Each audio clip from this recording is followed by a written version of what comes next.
Google, Apple, PayPal, Zoom, eBay, Microsoft, LinkedIn, Amazon, and Cisco. When asked about why these companies are so successful, most of us would probably say it's because they're tech companies. But in this chapter, Andrew McAfee argues that it's because they're geek companies. If this is your first time seeing a Busy Book Club video, welcome.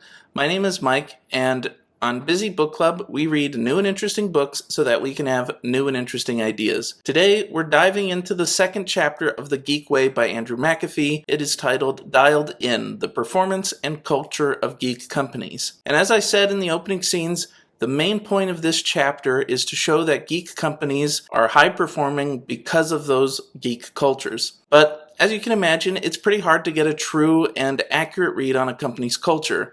But I think the author does a really great job based on the information that's available. He primarily leverages the scores from the Culture 500. This is a research study done by MIT Sloan, and it's based on internal surveys done at large companies. He also does a few things like showing the 100 most valuable companies by market cap between 2002 and 2022, and he also goes through the LinkedIn 2016 top attractors list. And I have to say, the evidence is compelling, although it was done a little bit unscientifically. I don't feel strongly compelled to go through everything that the author talked about in this chapter, but I will just make a few comments in this video. First off, I think the Culture 500 indicators from MIT Sloan were probably the most interesting part of this chapter. I had no idea that this existed, and basically what it is after going through the surveys at these companies, the researchers actually ranked and scored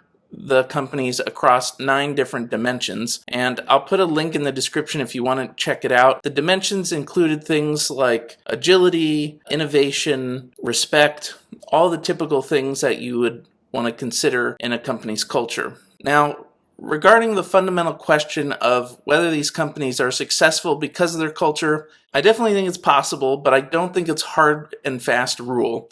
I definitely wouldn't say that having a geek culture guarantees success, but it can make a company more nimble and help the company attract top talent. I would also say that a more bureaucratic top-down culture doesn't necessarily guarantee failure. What's most important is to match the company's culture to its industry and the challenges that that company faces. If there's any hard advice you could take away from this chapter, I would say that for the leader of any organization, it's important to be deliberate about the design of the culture. Culture is never going to be entirely within a CEO's control, but anchoring employees to specific norms can help give the company focus. Otherwise, if you ignore a company's culture or you just let it be an HR problem, that is the easiest way for problematic norms to emerge within the company. That was the most actionable advice that I saw in this chapter. Let me know in the comments what you thought of Chapter 2, and how do you think culture is related to a company's performance? Tomorrow, we'll cover Chapter 3.